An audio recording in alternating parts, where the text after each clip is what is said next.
All right. Well, y'all, it looks like we are live. I am so incredibly excited, and I can't believe that we are already at episode 20 of the Ooh. Liberation Lounge. I am so incredibly excited.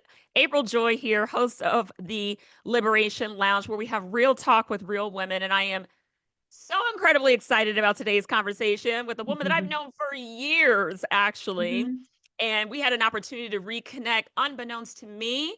We have had similar journeys Yes, in several yes. ways. And so when we had a chance to reconnect and just really have an authentic conversation about some of the things that I had endured and challenges that I overcame and things of that sort, and I learned about her amazing movement, which y'all are going to hear more about tonight. I said I could not think of a better person to have on the Liberation Lounge than my dear sister, Marion Johnson. So if you are live watching us, or if you are watching us on YouTube, give Marion some love in the comments, y'all. So Marion Johnson, welcome to the Liberation Lounge. It's great to have you. How are you feeling tonight?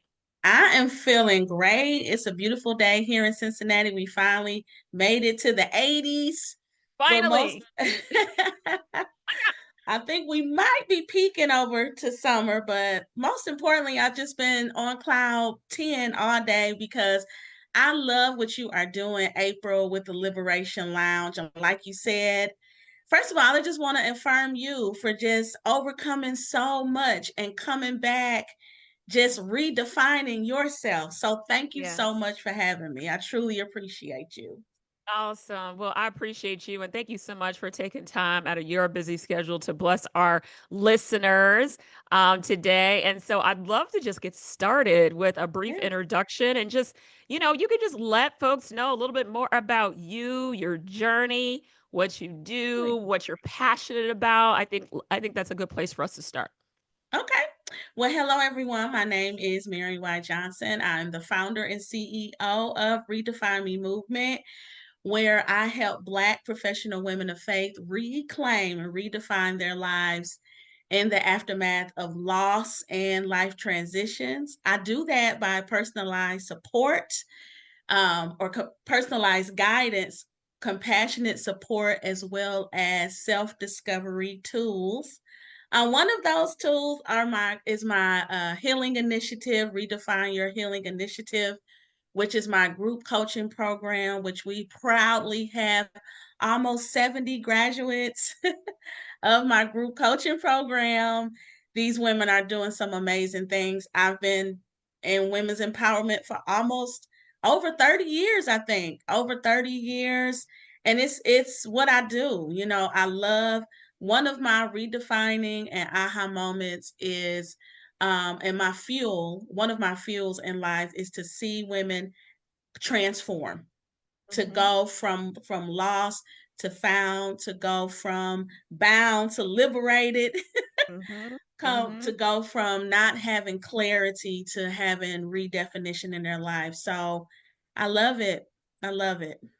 Awesome. Mm, Awesome. Such a powerful mission, right? mm, Such a thank powerful you. mission. So I really honor the very important work that you're doing. And so, and just to kind of kick things off, like what brought you into this space Mm, of doing this work? Oftentimes when we start movements, communities, businesses, or even career changes, it's because there was kind of a defining moment, right? yes, That yes. we often have that kind of ushered us into that direction. So maybe you can just share with us a little bit about how you got started in this. Yes, I like I said, I've been doing women's empowerment. I've been around women ever since, honestly, since high school. Hmm. I came here to Cincinnati and it was kind of a shock to me that it wasn't a lot of women support here. But Hmm. if you don't see it, what do? You create it. So was a part of a movement called My Sister's Keeper for over 15 years. Okay. And after 15 years, we decided to pause. But after that, it seemed like life just started happening. Life was happening, but it seemed like it just was happening times 10 to all of the Yeah. founders and all of the leaders. During this time, I lost my sister. It'll be 11 years in November, and my sister was my world. I mean, I look like her. She's actually behind me. I don't know where to point, but Hmm. right there. Yep. And we look like double mint twins. But you know how sometimes when you go through loss of any kind, you can bounce back and you can say, you know what, I'm gonna, take the next day and bounce back. But this one, it knocked me down, April. I mean, Yeah. it really Yeah. took the wind. It took me probably a good 6 months to a year to stop living on autopilot, where I was Yeah. going to work, I was eating, I was gaining weight, I was just Yeah. doing everything and feel like that I was just living in a fog until one day, actually, I was cooking Hmm. in my kitchen, and the Lord spoke to me to start a movement for women who have experienced loss, to motivate them, to encourage them, and to really give them that motivation they need to move on. And I, asked, like, how can I do this when I'm still grieving? Yeah. But let me tell you, every time I spoke to a woman, it Hmm. gave me life. It was Yep. like it was my redefining moment. This was what Yep. I still supposed to do. Hmm. And so that's how it started. Almost, well, I've been in this field for whether it's been my business of Yeah. entrepreneurship or Yeah. part-time entrepreneurship, Yeah. for it'll be 9 years in August. And Awesome. yes, it started with cards, Yep. where I was giving women cards and sympathy cards and writing Mhm. special notes, and I still do that to this day. Yeah. But then I started holding workshops in my home. Hmm. I turned my living room into my workshop area, and the basement was a place where people could just come and pray. Yep. And now, the pandemic hit in 2020, and I had Yeah. to go virtual. Yeah. So that's how it started. My sister was Hmm. the catalyst. She's Yeah. still.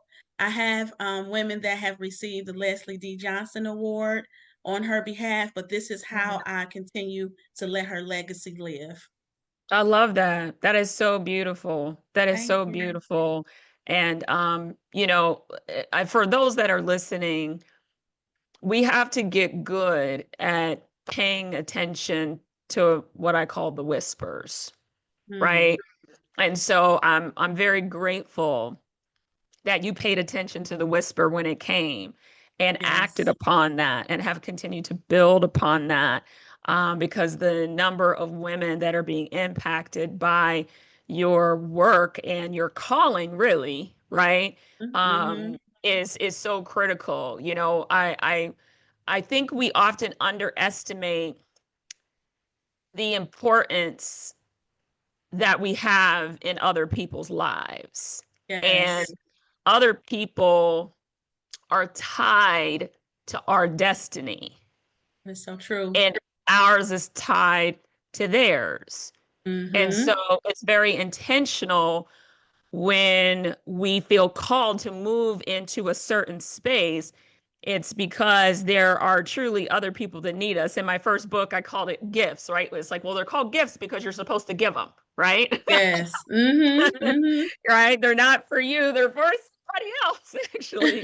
Mm-hmm. And you're certainly blessed by the work, but it's like the gifts are meant to be given to others. So I'm so, so, so grateful that you took the initiative, you listened to the whisper, and Mm-hmm. now 9 years later, right, you're still doing the work and having such tremendous impact. So I think that's beautiful. So let's Thank you. talk a little bit about um what is it in your definition?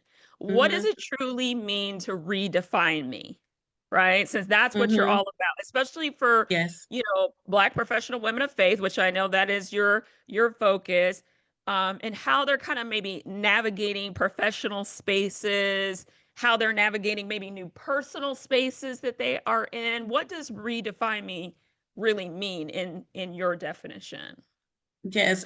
Yes. I would love to answer that because Redefine me, I'm very personal.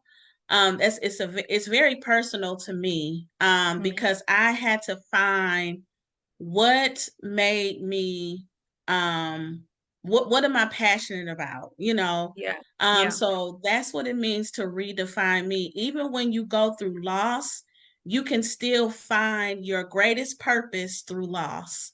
You can. And it may not be redefine me is not cookie cutter. Yeah. All of us, when we are little, we want to get married, we want to Yeah. have children, we want Yeah. to go to college, but we know now that that path may not be what your where you find your purpose. So Yeah. redefine me is finding your purpose. If Mhm. you lose this job today, maybe you need to redefine yourself Yeah.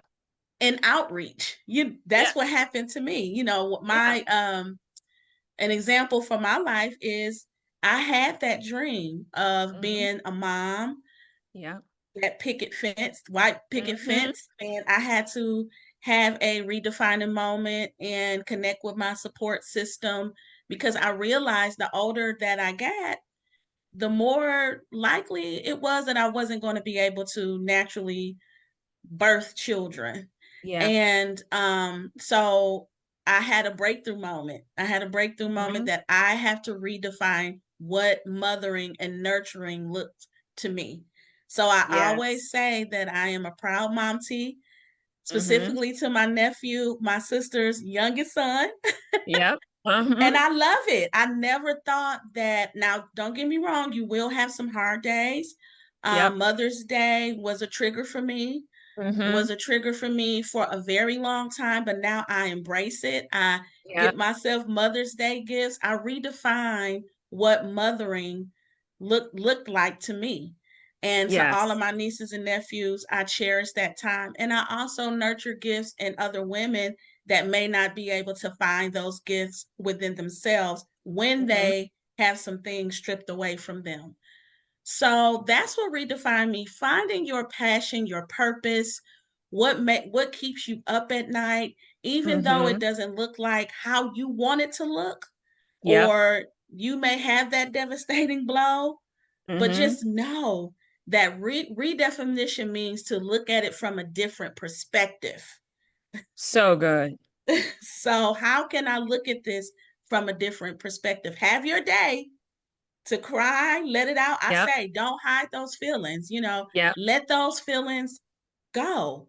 But tomorrow is a new day, and realize that you can put a different perspective in whatever you have lost. I think that's so good. It's in alignment with 2 books that I'm reading right now. Mm-hmm. One of which is called Loving What Is Mm, by that is so Byron good. Katie, and there's Yes. another one called that I'm reading right now called Unruly, Okay. okay, by Sheila Marie. And in Mm-hmm. both of those books, they talk about the importance of what I call radical acceptance, Okay. right?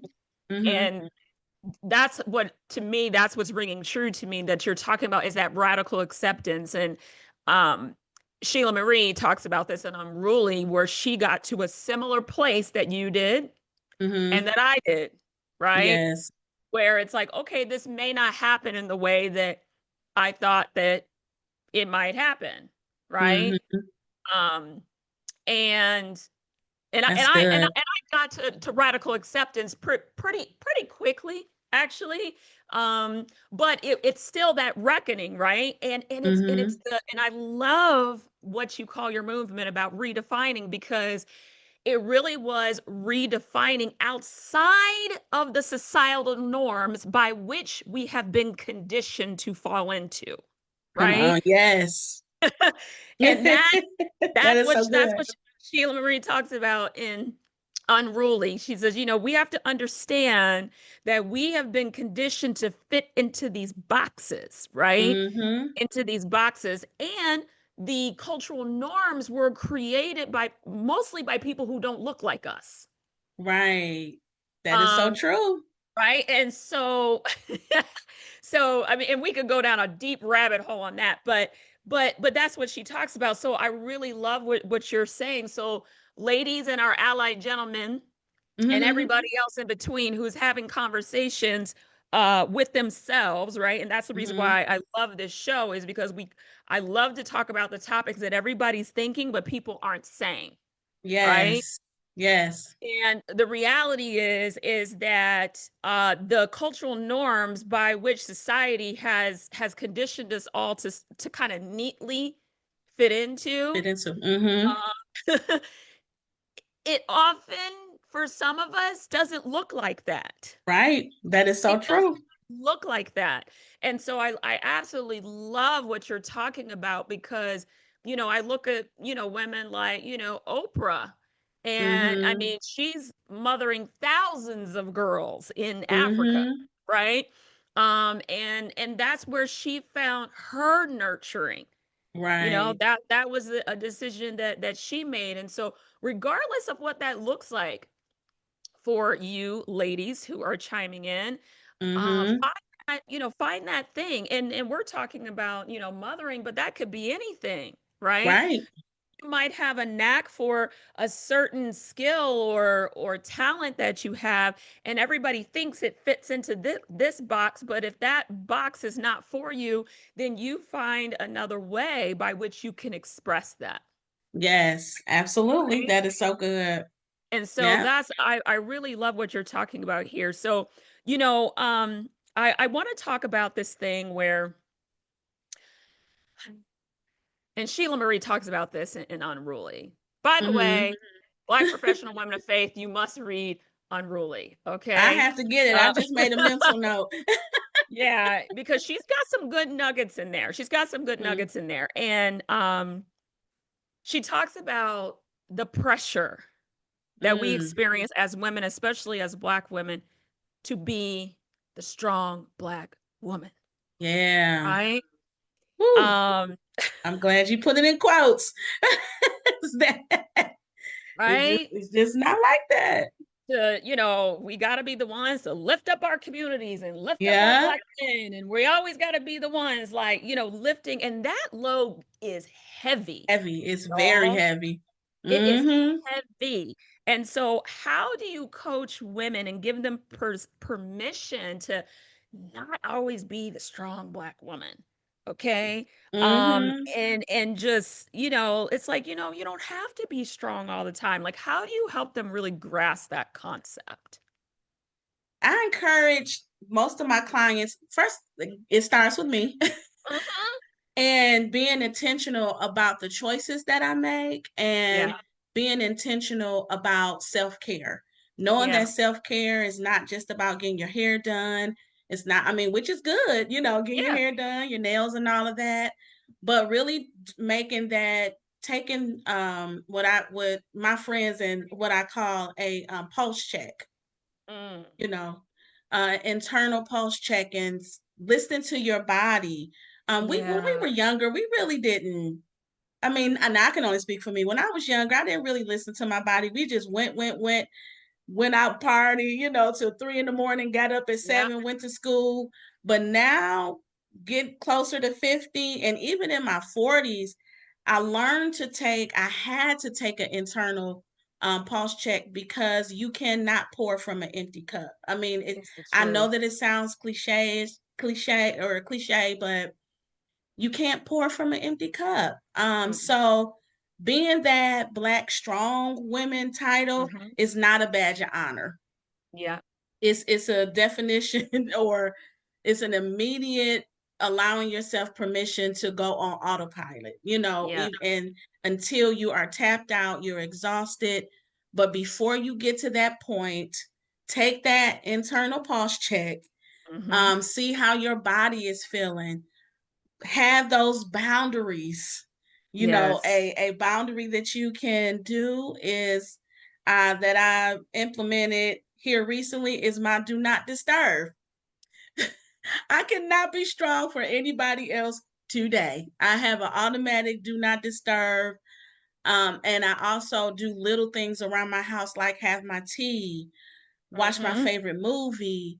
I have to get up and listen to a podcast. Yeah. I have to have an attention, make those intentional choices to do one thing for myself a day that's pouring into me. So Yes. even if I have to be strong in a situation, people know that, okay, that first of all, I'll be filled to maybe be strong, but also people know my boundaries.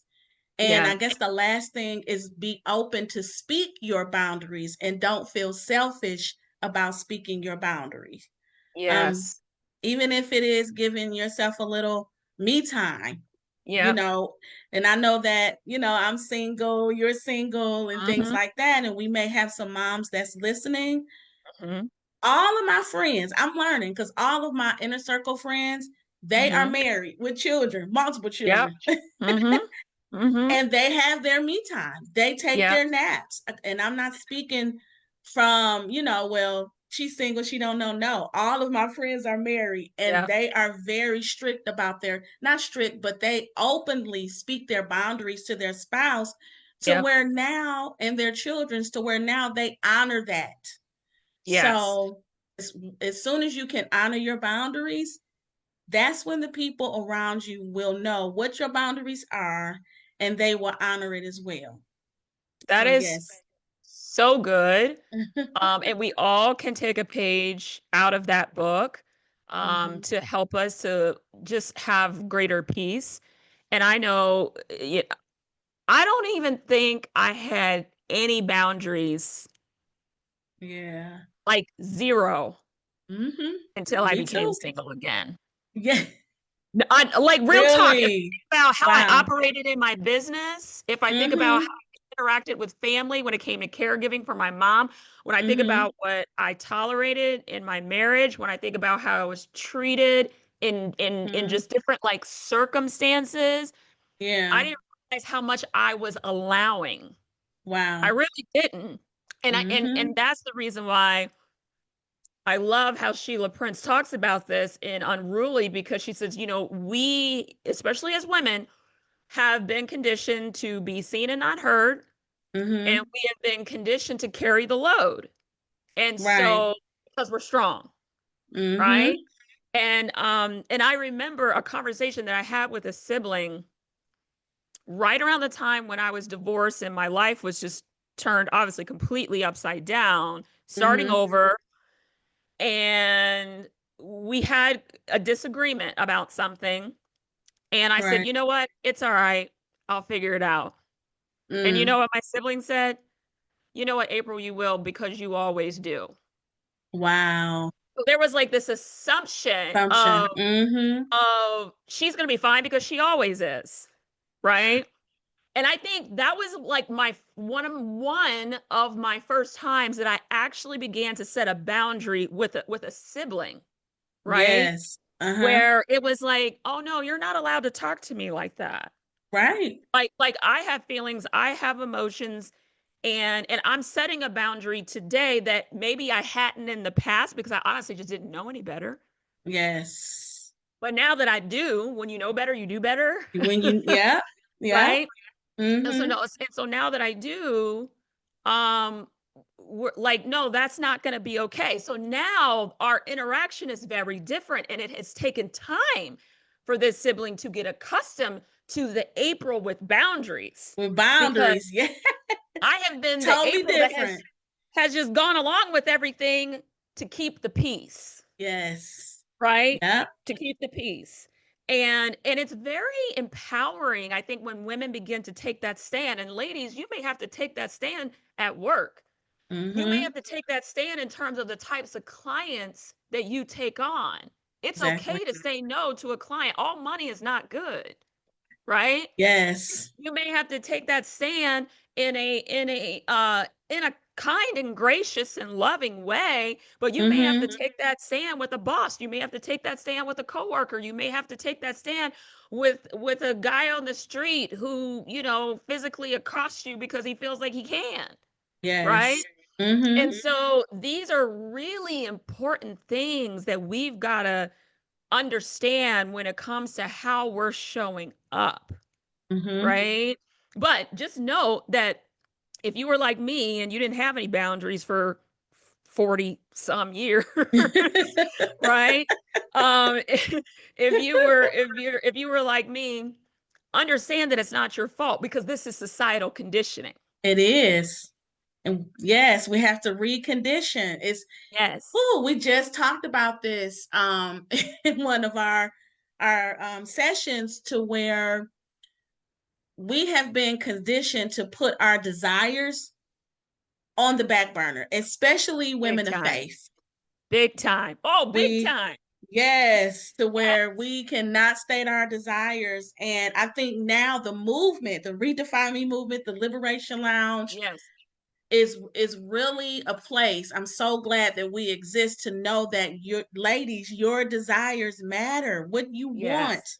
and Yes. what you deserve. You deserve to fulfill your desires. I mean, Yeah. and to even speak your desires. Sometimes Yes. we get shunned, or you know, kind of looked at us sideways when we Mm-hmm. speak our desire for marriage, for a better job, for Mm-hmm. a vacation, and Yeah. things like that. No, your desires matter, and I'm so glad. I want to affirm you again, April, because I'm very inspired by you, living out your desires, traveling, looking at your stories, seeing you different places, and whatever brings you joy, Yeah. to the smallest thing, and you may think it's big, Yeah. do it. Yeah. I was just talking to my best friend. She had a situation. I just had a situation with my job, and it didn't align with my desire, and I had to put in a boundary in place. Yes. And it felt so good that now that first that I'm aware Mm-hmm. that my boundary was crossed. Yeah. And Right? secondly, yeah, I was able to pat myself on the back to say, you know what? You did it. You stated your boundary. And Yeah. like you said, in a loving way, don't have to be, snapping and Yeah. all that, because that's another stereotype. Yeah. But we can say it in a strong way, or in a way, and it still sends a strong message Yes. that this is my boundary. I deserve this, and this is my desire. Yeah. So Yeah. good. So good. Yeah. And that's why I love these conversations because Mhm. we're speaking truth to power, right? Yes. Yes. And by speaking truth to power and saying to yourself as a woman, Mhm. I deserve to state what I want, what I Mhm. desire, Mhm. and I also deserve to be heard, right? Yes. And to Mhm. say that with a level of assertiveness Right. and be firm, Mhm. be firm, you Mhm. know? And so, um, yeah, I could go down a deep rabbit hole on that, I but know. we'll save that for round two. I want to end with Exactly. this. I Okay. want to end with this. So, what would you say is one lie that you had to stop believing in order to really step fully into your liberation? And how Okay. did the stopping of that lie kind of redefine or change your life? The lie that I had to stop believing, or I guess the act, is self-sabotage. Mm, mm. Um Talk about it. the voice in my head that says I can't, every time I succeeded. And Mhm. it's kind of like a failure, um uh of succeeding, not, or a fear of succeeding. Yeah. Every time I had a because this year has been a great year for my business. Yeah. Um, and every time I would succeed, I would have that voice is saying, "Oh, you can't do this," because I Mhm. always try to push past my goal. Like if my goal is 10, I try to get to 20. Yep. Yeah. And when I actually get to 20, and this is just an example, Yeah. um, the back of my mind is like, oh no, back up, because you're not going to be able to handle it. Mhm. So Mhm. learning to stop the lie of self-sabotage. And how I do that is I get up and say my I am statements. Good. I Yep. do my journal, my girl Yep. right here. This is Yep. my best friend right now. Yep. But my journaling, I brain dump all of the negativity, all of the negative thoughts. When I found out and I identified that it was a pattern, Mhm. I had to tackle the pattern. I had Yep. to do something that I know that works for me, Yep. which is doing my journaling and things like that, and my support system, listening to you, listening to podcasts, Mhm. and like I can do this. I had to stop self sabotage in my life, Yeah. because it showed up in a lot of different ways. It showed up in procrastination. It showed up in Mhm. fear. It Mhm. showed up in me just saying, "Oh, okay, um, maybe that is right. Maybe I can scale it back." But no, I'm learning to live proud. Yep. I'm learning to push myself, not to exhaustion, because I have Yep. my boundaries, but doing some things, not necessarily afraid, but doing it with boldness, knowing that I can. That's so good. That's so good. And, so when you talk about, the self-sabotage, again, ladies, this is not an indictment.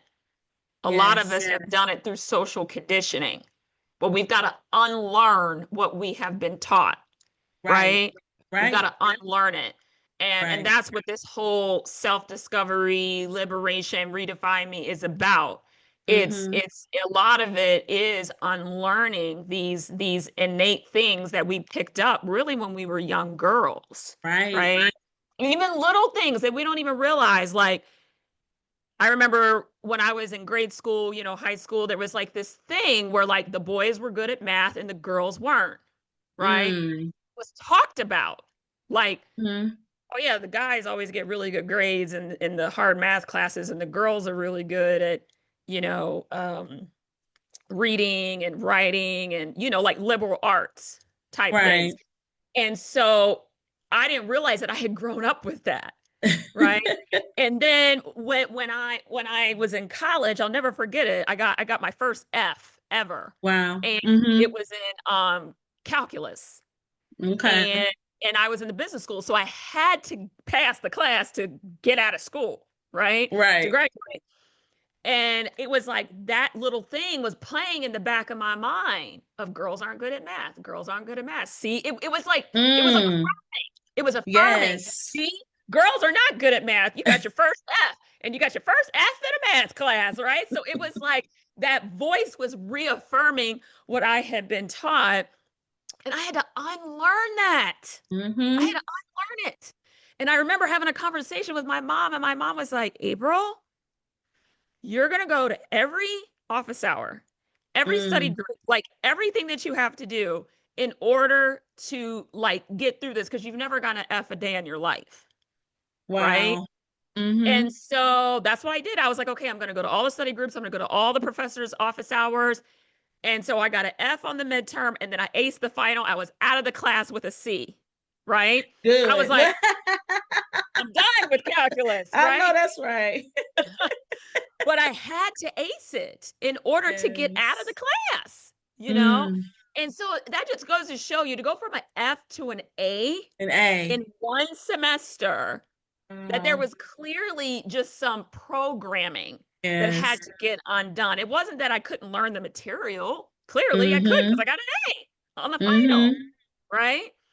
And Yeah. so I really love this conversation because I think it just teaches us the importance and the value of doing the unlearning as we go through this redefine me process. And so Right. I would love for you to share as we wrap up, how can folks Okay. get in touch with you to learn more about your coaching, learn more about the services that you offer? How can folks get in touch with Marion Johnson?